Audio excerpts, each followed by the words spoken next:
Que je fais de la poésie, je sais pas, j'en écris peut-être depuis que j'étais adolescent, mettons. Ouais. Mais quand je suis arrivé au cégep, j'ai commencé à présenter sur scène. Parce que j'ai vu qu'il y avait des soirées de poésie. J'ai dit, ah, ben, allez voir ça, je sais pas. Puis j'étais allé voir ça, je voulais amener des textes peut-être. Puis je me suis inscrit, c'était comme des soirées d'open mic. Puis ça n'a pas été long. Après la première prestation, la personne qui organisait ça, qui est devenu un de mes bons amis, Pierre Demers, euh, il est venu me voir et il a dit, ouais, toi, il faudrait que tu reviennes, tu vas être un de nos noyaux durs. Puis je sais pas. Puis ça n'a pas fait ni une ni deux que je me ramassais à animer les soirées de poésie à Jonquière à l'époque. Puis j'ai fait ça, j'ai fait ça pendant mon cégep. J'étais là 3 ans.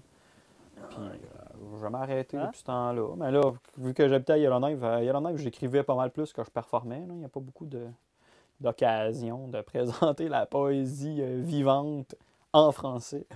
Même, il n'y a pas vraiment d'occasion de présenter la poésie en général à Yellowknife. Là, il n'y a pas une scène, on n'est pas dans une place où il y a un bar dédié à ça, genre qui organise des soirées toutes les semaines. Là. Mais, fait que là, ces dernières années, par contre, j'ai comme décidé que, coudonc, faudrait, s'il n'y en a pas de scène, me l'inventer. Là. Fait que là, j'ai commencé à organiser des soirées un peu. Là.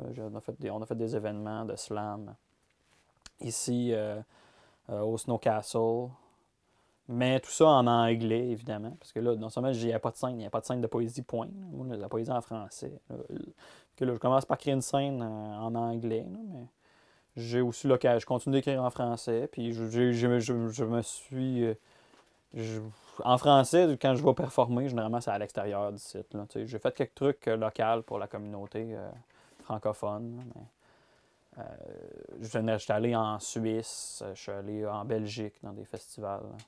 Le mouvement slam là-bas, c'est bien développé. Puis, en tout cas, j'ai rencontré des gens qui m'ont invité. Fait que c'est étonnant. Au Québec, j'en ai fait aussi, j'habitais dans la ville de Québec pendant un bout de temps. C'est là que j'ai commencé à fréquenter les scènes slam. Ça n'existait pas, là, moi, quand j'étais au Québec puis je faisais de la poésie, ça n'existait pas vraiment les scènes slam. C'était pas une affaire qu'on avait.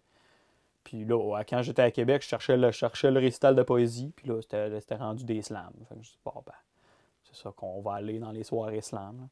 Mais slam ou poésie, spoken word, toute la même affaire. L'important, c'est monte sur un stage puis dis tes poèmes. Là. Après ça, le monde il associe peut-être à slam un certain format. Là. Ça, c'est peut-être plus à cause de la paresse des auteurs que vraiment de quoi de. Vu que le monde, ils font toute la même affaire, fait que le monde pense que c'est ça du slam. Ben, tu peux arriver et dire le poème, n'importe quel poème qui rentre en 3 minutes est un slam potentiel. Tu me craches ton amour à la face comme le feu qui s'échappe carotté des pentes du folk sale.